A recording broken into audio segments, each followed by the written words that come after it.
Estudos avançados.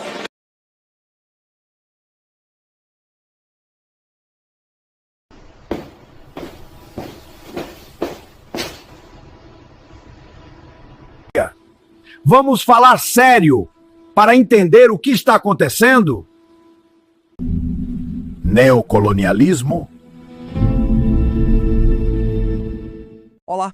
Sabe, quando a gente olha para o nosso mundo de hoje, com toda essa complexidade econômica, política, às vezes parece que estamos vendo ecos do passado, né?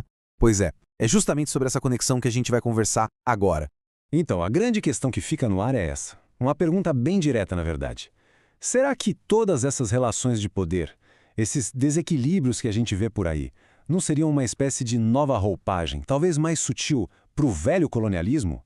Será que o que estamos vivendo é um neocolonialismo? Olha, para tentar responder uma pergunta tão grande, a gente precisa de uma ferramenta de uma lente de análise, certo? E uma das mais influentes para conectar a economia com dominação política é justamente a teoria marxista. Então vamos dar uma olhada em como essa perspectiva pode nos ajudar a entender o cenário atual. E por onde a gente começa? Bom, tudo começa com Karl Marx, claro. A forma como ele enxergou o colonialismo lá pelos anos 1850 já era, digamos que era cheia de contradições. E é uma contradição tão fascinante que acabou moldando todo o debate que veio depois. Para Marx e para o Engels, a coisa não era tão simples. A dominação colonial não era só para arrumar mais lugar para vender produto, sabe? A parada era mais complexa. Era um jeito de, primeiro, quebrar na marra aquelas economias que não eram capitalistas e que resistiam a essa lógica. E, um ponto-chave aqui, era também uma forma de tirar os concorrentes industriais da jogada. Ou seja, era um jogo de xadrez econômico e geopolítico ao mesmo tempo. E aqui a gente chega no tal do paradoxo. É fascinante, de verdade. Porque, por um lado, o Marx via o colonialismo como algo, brutalmente destrutivo. Ele destruía economias locais inteiras, como aconteceu na Índia com o artesanato têxtil. Mas, por outro lado, e é aqui que a coisa fica complexa, ele também via esse processo como uma espécie de catalisador revolucionário, um mal necessário, digamos assim. Mesmo com toda a violência, forçava uma modernização que, na visão dele, era um passo historicamente inevitável. Claro que a história não para em Marx, né? As ideias deles foram ponto de partida, mas elas continuaram evoluindo. Quando a gente entra no século XX, outros pensadores pegaram essa análise e foram mais a fundo. E é daí que nasce o que a gente hoje conhece como a teoria clássica do imperialismo. Dá só uma olhada nessa linha do tempo para a gente entender o caminho das ideias. Tudo começa com Marx e Engels lá nos anos 1850. Aí pula para 1913 com a Rosa Luxemburgo, que deu um foco especial em como o sistema destruía as economias naturais.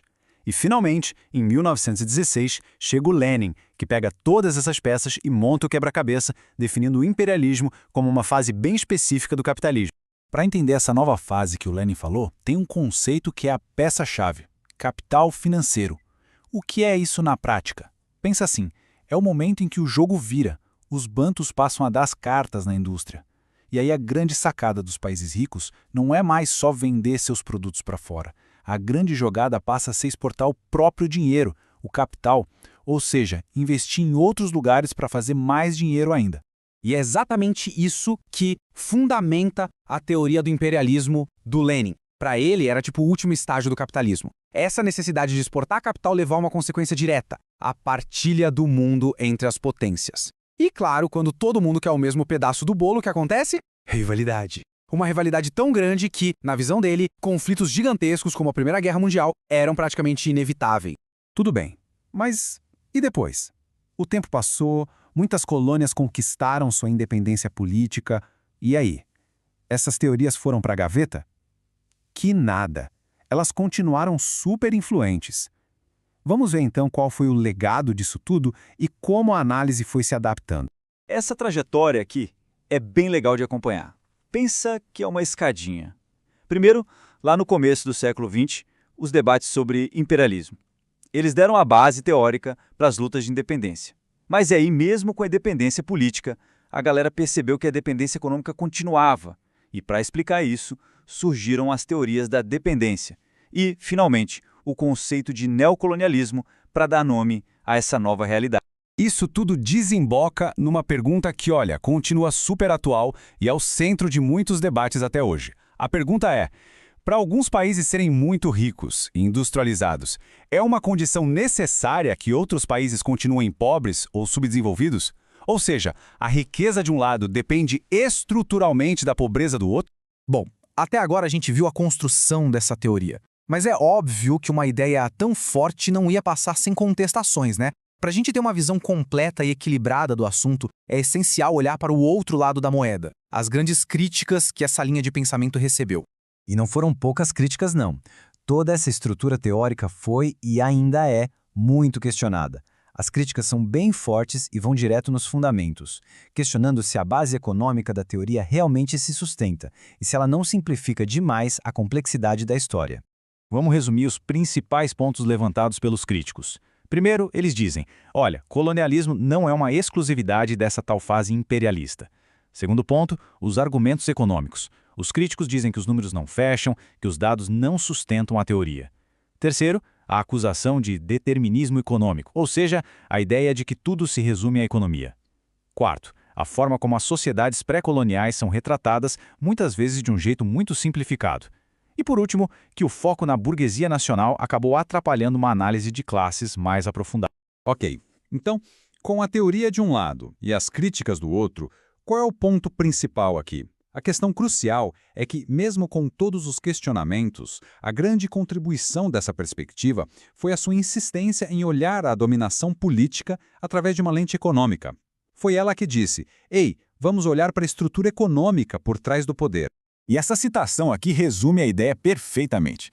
A grande sacada das análises marxistas foi tentar mostrar que o controle político direto, o colonialismo clássico, não era só uma aventura por poder ou glória. Não, era de alguma forma uma consequência, quase uma necessidade da própria lógica de expansão das economias capitalistas industriais. E assim a gente fecha o círculo e volta para a nossa pergunta lá do começo. Agora, com essa bagagem toda, a teoria, as críticas, a evolução das ideias, a gente pode se perguntar de novo, até que ponto essa ferramenta, essa lente que conecta poder econômico e dominação política, ainda serve para a gente decifrar o mundo de hoje? O quanto ela nos ajuda a entender as dinâmicas globais do século XXI? Bom, essa é uma reflexão que fica para cada um. Toda essa nossa conversa foi baseada no que está no Dicionário do Pensamento Marxista, na edição de 1989, da Zaha Editores. É uma fonte incrível. Se essa análise trouxe alguma reflexão interessante, considere curtir este material. E claro, quem quiser ir mais fundo, vale muito a pena procurar a fonte. A gente se vê na próxima.